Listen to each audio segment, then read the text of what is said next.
Hey, health people. A couple announcements for this week. This is basically the last week that I'm assigning work until November 29th, November 28th. Yeah, November 28th-ish after break. Okay, so there won't be any new work assigned on the 21st of next week. Okay, so whatever I'm assigning today basically is due the 20th, but you have until like the 27th to get it done. Okay, so don't stress. I want you to get caught up. I'm trying to give you this extra time so you can get caught up in this class. I know there's been a lot of work. It's been important work. It's all been relevant to your own health, and so that's why I've had this stuff. So over break, I want you to work on any late work from units 2, 3, 4, 5. Okay? Any late work that you can do from units 2, 3, 4, 5, please turn in. If you want to fix discussions, do so. If you want to fix a lab, do so. If you have a 0 on anything, a quiz, a unit test, a lab, or discussion, do it. Turn it in from units 2, 3, 4, 5 only. Forget unit 1. Way too old.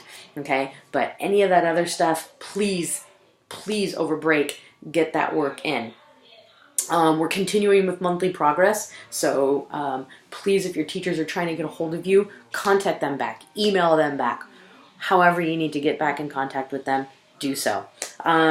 Make sure that you read all your emails, all your K-mails, okay? Class announcements.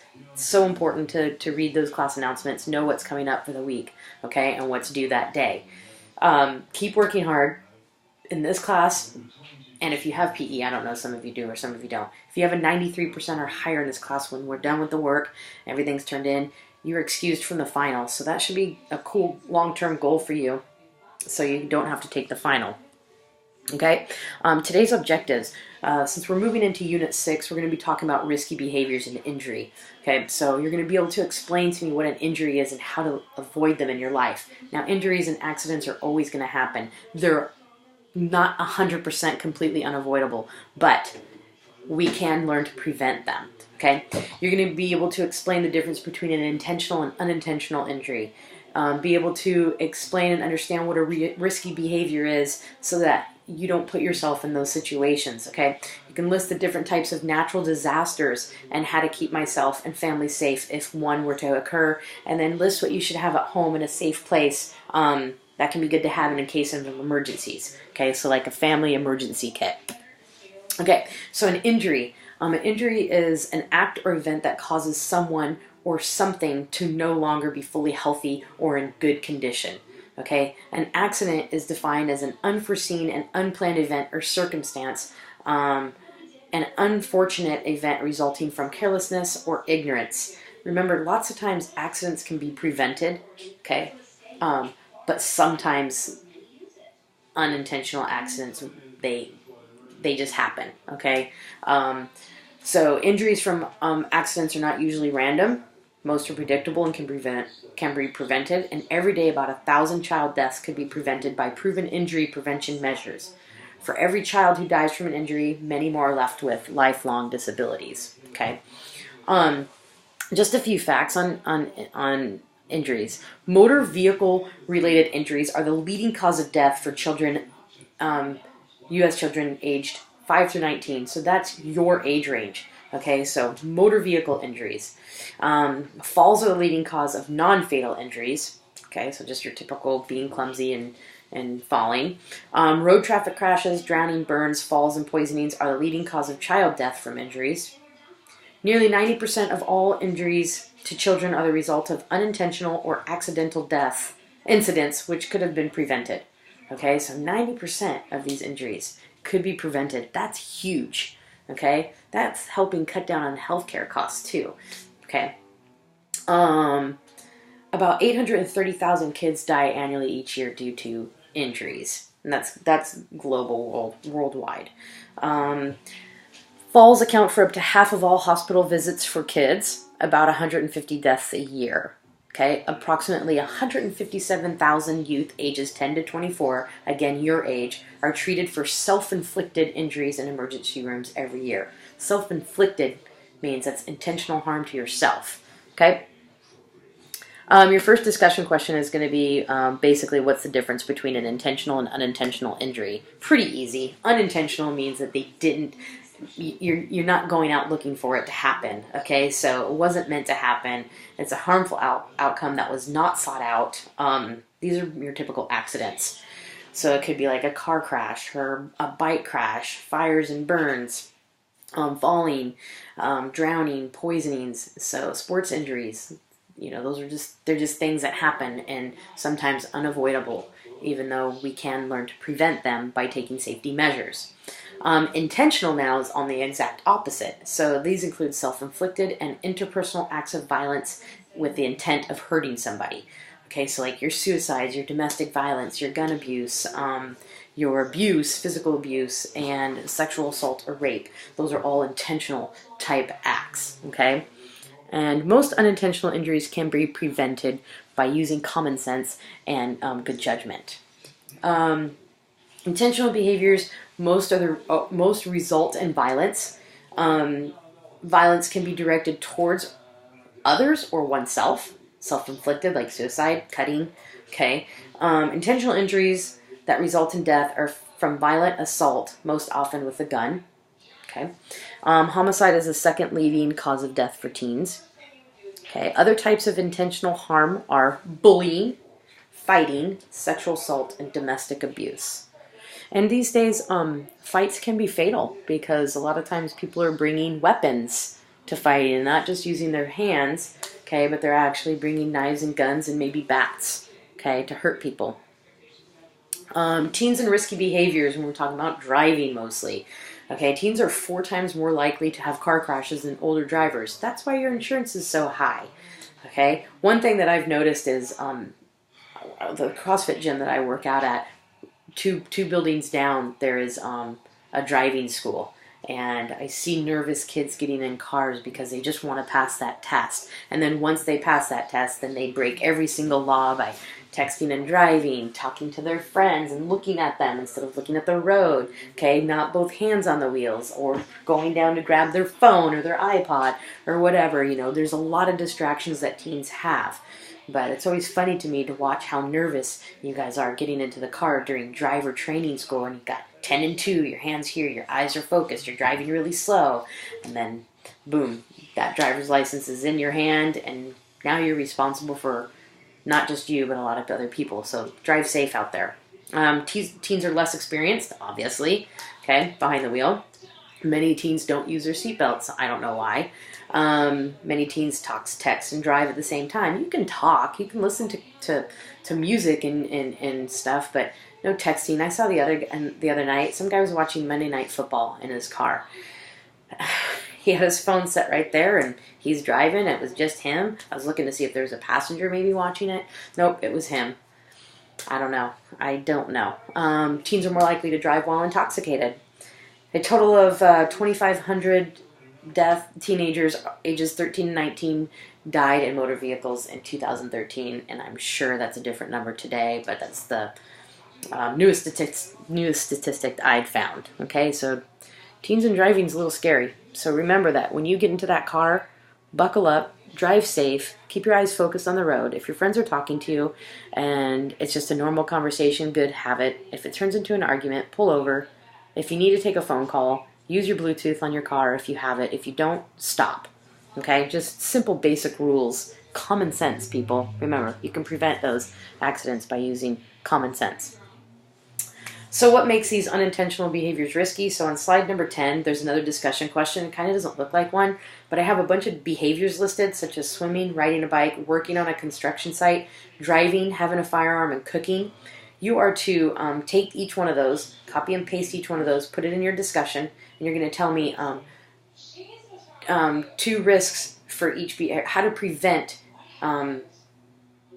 these behaviors from becoming risky. Okay, so if you're swimming, what should you do? Never swim alone, and swim with the life jacket if you don't know how to swim, or stay out of the deep end if you don't know how to swim. Okay, or never swim in water that you don't know the depth of. Okay, so then you have to copy and paste these in your discussion and give me 2 ways to keep this behavior from being risky. Okay. Okay, and then the next discussion question is natural disasters, and can you name some? And I ask you to please name three, and then explain two ways that you can stay safe from each of these natural disasters. Okay, that you listed. Okay, so you should have 6 answers. The 3 natural disasters and 2 for each one. 2 ways to stay safe. Okay, so then I go to talk about hurricanes. So here's hurricanes are intense, heavy rain, storms, strong winds. Usually begin over the waters of the tropics. Hurricanes are categorized on a scale of 1 to 5. Okay, 1 being not so bad and 5 being the worst. Okay, and they all based on the intensity of their winds and the height of the sea waves that result. Okay, and then I give you ways to stay safe for a hurricane. We haven't really had any problems with hurricanes here. Next is a tsunami. A tsunami is a series of ocean waves that send surges of water, sometimes reaching heights of over 100 feet, okay, onto land. So if you've ever been to like Cannon Beach or Seaside, Long Beach, Washington, then you've seen the tsunami routes and they're usually going uphill to get to higher ground. Okay, so the waves are typically caused by large undersea earthquakes at tectonic plate boundaries. Okay, so that's a tsunami. So we have tsunami and hurricanes. We have more likely a chance of a tsunami occurring than a hurricane. We really haven't had that. Okay, and then next, earthquake and flooding. So earthquakes are the shaking of the ground caused by the sudden breaking and movement of large sections, tectonic plates, okay, moving, and the edges of the tectonic plates are marked by faults or fractures, and most earthquakes occur along the fault lines. Okay, we don't really have a whole heck of a lot here. We're not really near fault line, but in California there is the San Andreas Fault. So it's a huge fault line, and I've been through many earthquakes since I'm from California, and I've actually been through one where I was sleeping on the ground. It was in 1992, I believe, in Humboldt County, and I was sleeping on my shoulder, and it lifted me off the ground, and we went outside, and you could see the S waves moving. It was kind of creepy, and it caused a lot of damage. So the earthquakes can cause a lot of damage, okay? So that's an earthquake. We do have them here, but we haven't really had a really major one here. Flooding and mudslide, now that's one that we can be sure that it's happened. This is a sudden large amount of water and covering what was once land. Flood typically caused by heavy rainfall and characterized by a large volume of water that usually lasts a short time. Then it can cause a flash flood, which is like really quickly. I remember this one time when I was in Tennessee and I was pumping gas, and there's a news reporter out, and he says, and I said, well, what are you doing here? And he goes, well, we're going to have a flash flood. And I go, what? It didn't even look like it was going to rain. And then all of a sudden the rains came, and I was like, oh, okay, rain. And then all of a sudden water was just over. My feet were underwater. That was a flash flood. Happened so quickly. Large amounts of water came and went really quickly. So you never know. And then mudslides occur when large amount of water causes the rapid erosion of soil, usually on steep slopes.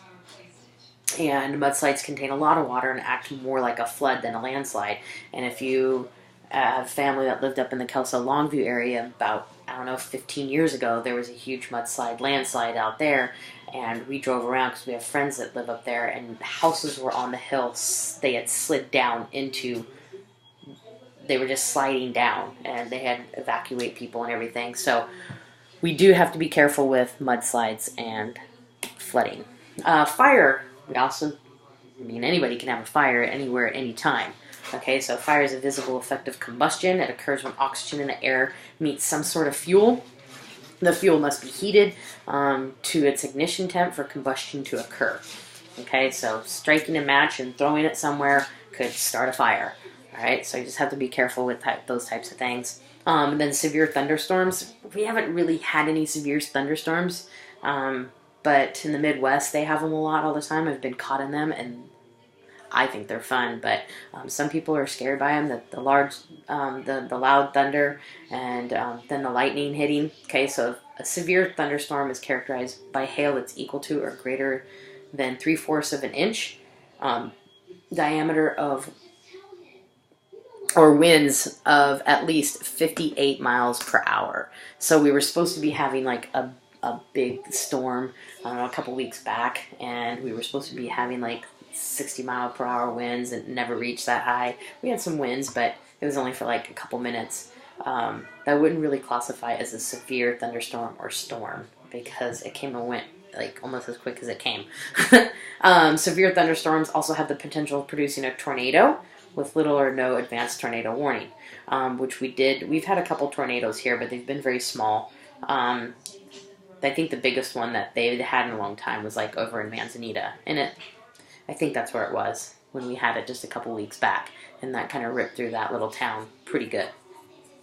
Okay, and then make sure that you're reading what to do to stay safe in all of these different natural disasters. Okay, so you know how to keep yourself free from harm. Okay, and the last one is volcanoes. We do have an active volcano here with Mount St. Helens.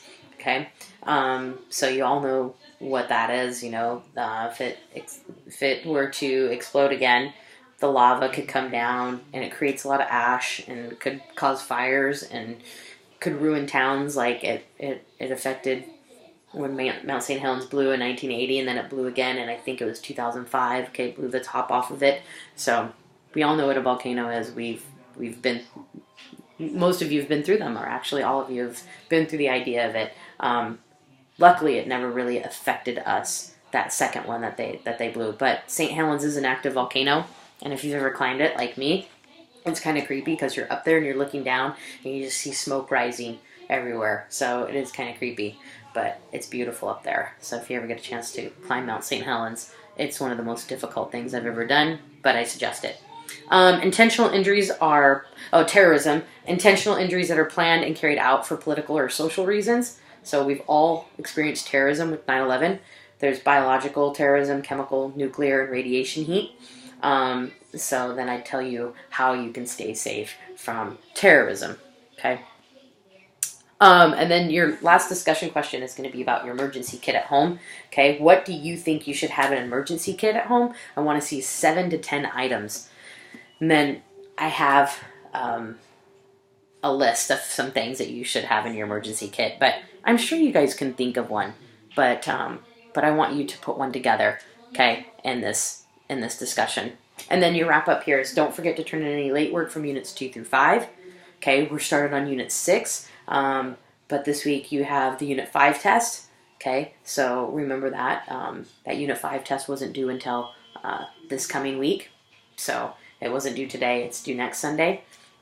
Make sure to do 6.02 quiz, 6.04 quiz, and you have discussion questions 6.01 through 6.04. And then the Unit 5 test to do. All that can be due by November 27th. I mean, I don't want you to work over break, but man, if you are behind and you need to get work in, please work over break. Unfortunately, that's what you have to do, especially if you're a senior and you need this class to graduate, okay? Everybody needs this class, and you need health class in order to graduate. So I'm giving you this opportunity. I'm giving you 2 weeks to basically get any work in from units 2 through 5, okay? And then to work on the unit 6.02 and 6.04 quiz and the 6.01 to 6.04 discussion questions, okay? Your weekly goal this week is to get your family together. I want you to come up with an escape route and what to do in different emergencies, okay? So know what to do in case of a tsunami, a hurricane, a fire, an earthquake, terrorism, okay? Look at over all those types of things and know what to do and where to go, okay? Your escape route's going to be like that everybody has a common place that they're going to get out of the house if there's a fire in a certain room. Like in this room, I could just go out this window. It's nice. There's no drop, okay? In every room in my house, I have an escape route. I have a window that I could get out of if I was stuck in my room, okay? So that's something that I want you guys to think of. And then also get your family together and come up together with a tote of things that you should have in your emergency kit. Like what, I'm not going to tell you what, okay? But you should have things just to prepare yourself for if we had a power outage in a severe thunderstorm and things went out and it was like a week, okay? What would you need to have in your emergency kit, okay? That's it, you guys. Have a great week. If you have any questions whatsoever, please call me, text me, email me, okay? Or come see me at IQ, all right? Thanks, guys. Bye.